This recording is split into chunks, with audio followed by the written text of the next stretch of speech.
una part dintre de la malaltia d'Alzheimer seria, en certes circumstàncies, els comportaments tant per part del pacient i també per part del cuidador o de les persones familiars que estan al seu costat, no? I ens plantegem aquí unes qüestions, no? La qüestió del comportament que pot haver-hi quan una persona amb una malaltia d'Alzheimer és ingressada en un hospital. Per què? Perquè doncs, ha tingut una fractura de maluc, perquè ha tingut una infecció urinària, perquè té un quadre confusional. Un quadre confusional entraria tot aquella persona que es descompensa d'alguna cosa que no sabem de què, però es té d'ingressar i es té de fer un estudi més mèdic, no? I què li passa a aquesta persona? Aquesta persona resulta que li canviem l'escenari, que dic jo, a les persones quan m'expliquen aquestes coses. Li canviem l'escenari. I l'escenari vol dir que, clar, si recomanem a aquests malalts que estiguin en les seves rutines, i rutines entraria des de l'escenari, que no canviem escenaris, fins a que doncs, cada dia, més o menys, sistemàticament faci el mateix. Esmorzar a les mateixes hores, donar el passeig més o menys pels mateixos llocs, fer les activitats per la tarda doncs, si fa alguna cosa. És a dir, una cosa que seria calcada un dia per un altre. Això, encara que sigui poder molt simplista, però ajuda molt, per almenys, als comportaments. Perquè aquests pacients, quan fan un canvi, clar, hi ha casos, no? Explicaré no només amb aquesta qüestió hospitalària de que tenen d'ingressar per un procés mèdic, sinó, per exemple, hi ha casos que t'explica la família que són 4 fills i se'ls reparteixen en aquell pare o en aquella mare cada un dels membres i cada mes va a una casa diferent.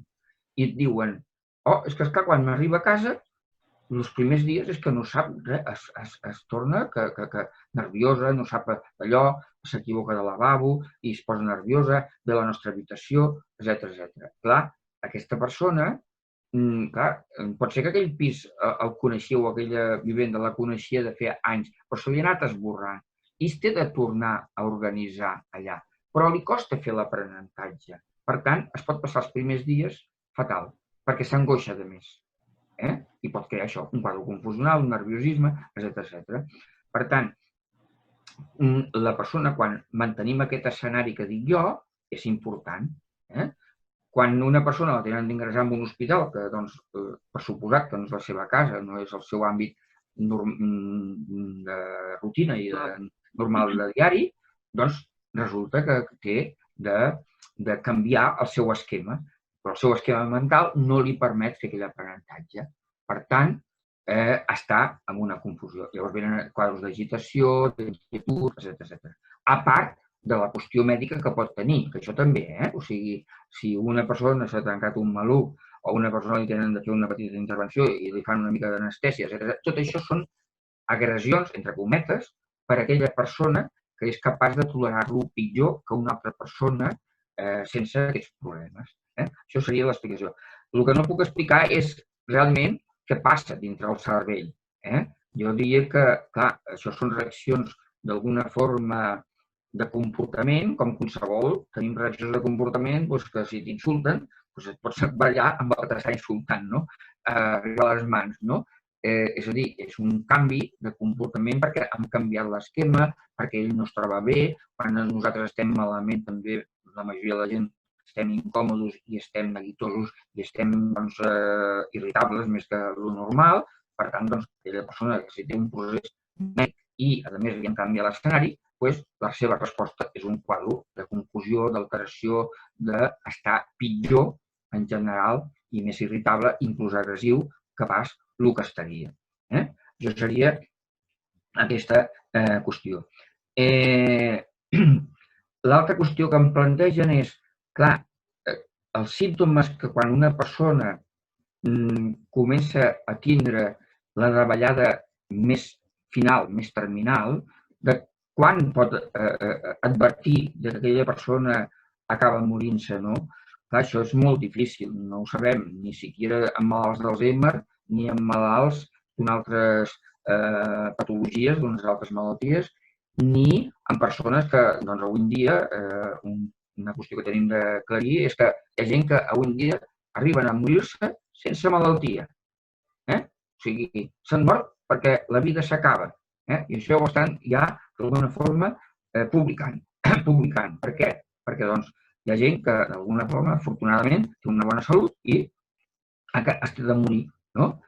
Doncs tampoc sabem això. Sí que, a veure, les senyals que et dona és que una persona, quan està postrada al llit, perquè això sí que les fases d'un Alzheimer, arriba un moment que si no es mor per una incidència determinada, per una pneumònia o per qualsevol complicació, doncs acabarà postrada en un llit i dia a dia veurà aquell familiar, si la té a casa, que anirà perdent la seva vitalitat, en la decadència de que ja no podrà alimentar-se, que això fa patir molt també, no? Perquè anys enrere, als anys 80, es plantejava moltes famílies de dir i per què no li posem al meu pare un suero o a la meva mare un suero perquè l'estem deixant que es mori, que no li donem res d'aliment. És que poden arribar a moments en el qual aquella persona no reacciona ni per empassar i se li tenen de mullar els llavis i deixar que aquella persona faci el seu curs, que no hi ha més remei que esperar el moment final. No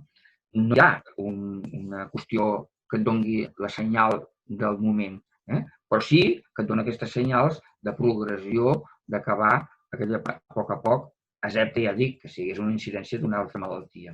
La tercera qüestió que també ens planteja en aquest apartat del comportament és que hi ha persones que tenen la malaltia d'Alzheimer i tenen queixes, no? Es queixen que li fa mal l'esquena o li fa mal la boca, tal. Està clar, la primera qüestió que tenim de plantejar-nos és, esclar, mirant-nos si hi ha alguna cosa que puguem veure, que es pugui visualitzar. Perquè, clar, li pot sortir a l'esquena un herpes zòster, per exemple, i si no li mirem no veurem que té unes ampolles allà, no? Però sí que és veritat que, degut a la malaltia, fan queixes reiteratives, que es diuen. Què vol dir això? Que se'ls fica, jo dic a vegades el disc ratllat, de que van dient el mateix, no? Se'ls ha quedat fixat una qüestió, com un dolor d'esquena, per exemple, no? O persones que han tingut mal de caps, migranyes, a vegades tornen en aquestes fases a repetir que li fa mal al cap, a fer mal al cap.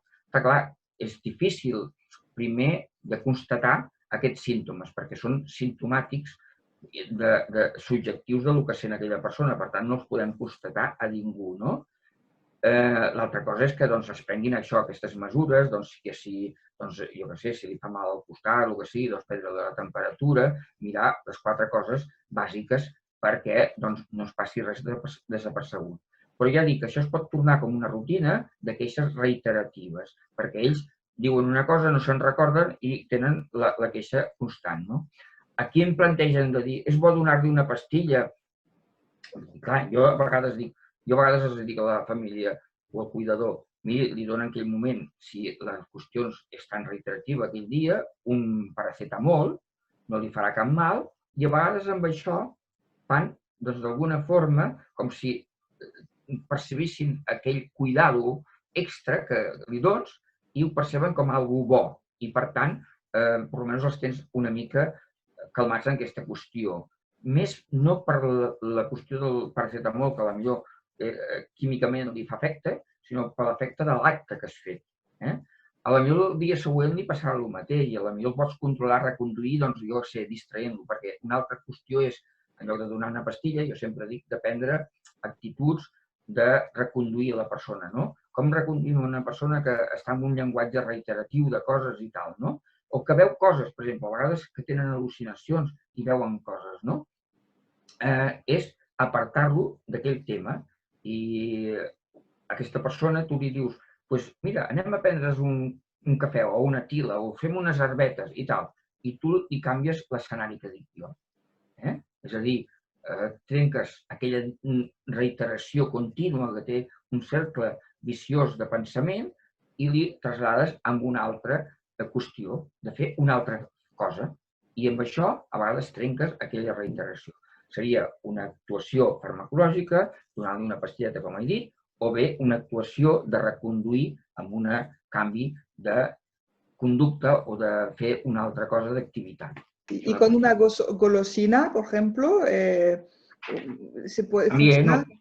un caramelo, cualquier cosa así. Lo que pasa es que a veces, claro, depende del paciente, que depende qué estadio esté, a lo mejor pues él piensa percibir un medicamento, porque todavía tiene integrada una imagen dentro de su cabeza de que si no se le da algo de tipo algo farmacológico, quizá no lo engaña solamente con un caramelo, ¿no? Entonces, puede ser que resulte.